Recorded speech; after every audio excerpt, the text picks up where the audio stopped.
ఈ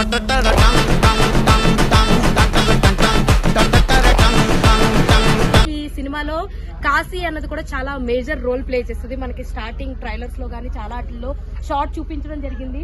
అది ఈ వెహికల్ లోనే అందరూ కూడా కూర్చుని ట్రావెల్ చేసుకుంటూ కాశీకి రావడం జరుగుతుంది. సో వాళ్ళందరూ కూడా ఇందులోనే ట్రావెల్ చేసుకుంటూ వస్తారు. మనకి స్టార్టింగ్ షాట్ కూడా ఒకటి చూపిస్తారు, ఏంటంటే ఇదే చివరి ప్లేస్ కాశీ అని చెప్పేసి. కాదు, ఇదే మొదటి ప్లేస్ కాశీ అని చెప్పి రాజేంద్ర ప్రసాద్ గారు ఒక వెహికల్లో కూర్చుని చెప్పడం జరుగుద్ది. ఆ వెహికలే ఈ వెహికల్ అన్నమాట. సో ఇది ఒక షేర్ ఆటో లాంటిది అనమాట. సో షేర్ ఆటో లాంటి దాంట్లో చాలా మంది ప్రజలు వేరే వేరే ప్లేసెస్ నుంచి ఇక్కడికి వాళ్ళు ఎలా ట్రావెల్ చేసుకుని వచ్చారు ఇందులో అన్నది ఈ షార్ట్ లో మనకి చూపిస్తారు. సో మూటలు అవన్నీ అలాగే పెట్టేశారు. సో అన్ని మనం చూసుకోవచ్చు ఎలా ఉన్నాయి ఏంటి అన్నది. సో మనం ఇది చూసుకుందాం. ఇది చూస్తే గన్స్ కి సంబంధించిన స్టోర్ లాగా ఇక్కడ మనకు కనిపిస్తుంది. అండ్ ఇంకొకటి చూసుకుంటే ఇలా ముందుకు వస్తే కొంచెం స్పెషల్ అనే చెప్పొచ్చు.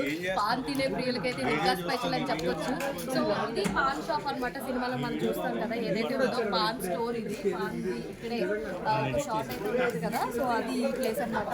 అండ్ ఇంకొకటి కూడా ఉంది, నేను ఇందాక నుంచి చెప్తున్నాను కూడా మీకు, ఒక స్పెషల్ ఉంటుంది ఇంటర్వెల్ బ్యాంక్ లో వచ్చేది అని చెప్పేసి చెప్పాను కదా, అది కూడా మీకు చూపించారు. ఆ కాశీ సెక్టర్ ప్రతి కూడా అరే ఈ షార్ట్ దగ్గర చూస్తే అరే ఇది మన సినిమాలో అక్కడ చూస్తాం కదా, ఇంకా ఏదైనా ప్లేస్ చూస్తే అరే ఈ సినిమాలో ఆ ప్లేస్ లో ఇది వస్తుంది కదా అని చెప్పి ఇలా మనం చాలా గుర్తు పెట్టుకునే సన్నివేశాలు చాలా చాలా చాలానే ఉన్నాయని చెప్పుకోవచ్చు సినిమాలో అయితే. దానిలో ఒక సీన్ ఏదైతే వచ్చిందో అది అందరినీ కూడా చాలా చాలా ఆకర్షించినటువంటి సిచ్యువేషన్ ఒకటి ఉంటుంది. సో దాని దగ్గరికి మిమ్మల్ని మీ అందరినీ కూడా తీసుకెళ్తున్నాను. చెప్తాను కదా ఇంట్రెస్టింగ్ సీన్ మీకు చూపిస్తాను చెప్పేసి అది ఇదే అనమాట. ఆల్రెడీ అక్కడ డిస్కషన్స్ లో చూసుకుంటే కాలభైరవ దేవుడు అని చెప్పేసి చెప్తూ ఉంటాడు కదా ఆయన ఒక లాఫెల్ నుంచి. సో అక్కడి నుంచి పడిపోతుంటే ప్రభాస్ గారు ఇలా చేతితో అడ్డుపట్టి ఆపుతారు.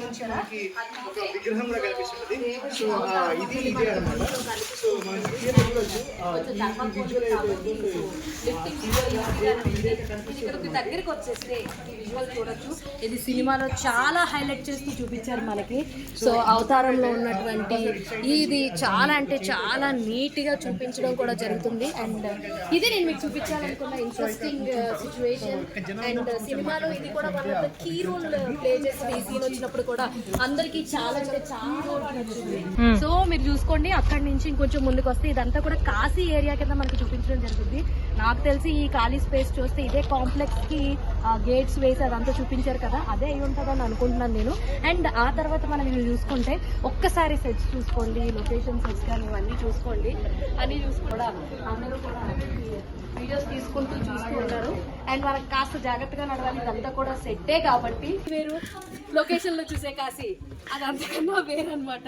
సో చాలా చాలా బాగుంది. సో చూసారు కదా కాశీ సెట్ ఎలా ఉంది ఏంటి అన్నది మీకు చూపించడం జరిగింది. అండ్ ఇందాకే కల్కిలో కొన్ని సీన్స్ ఏదైతే విఎఫ్ఎక్స్ ఎఫెక్ట్స్ తో యూజ్ చేసి బ్లూ స్క్రీన్స్ తో యూజ్ చేసి తీసారో అవన్నీ చూపించడం జరిగింది. అండ్ ఈ వీడియోలో అయితే మీకు ముఖ్యంగా కాశీలో వాళ్ళు ఉన్న ఏరియా, వాళ్ళు ఎక్కడెక్కడ ఏం చేశారు ఏంటి ఇవన్నీ కూడా చూపించడం జరిగింది అనమాట. ఇది వాటి వీడియో. మరొక ఇంట్రెస్టింగ్ వీడియోతో మళ్ళీ కలుసుకుందాం. అప్పటి వరకు చూస్తూనే ఉండండి పూరాలో కలిసి హేమమాలిని సైనింగ్ అప్. బాయ్.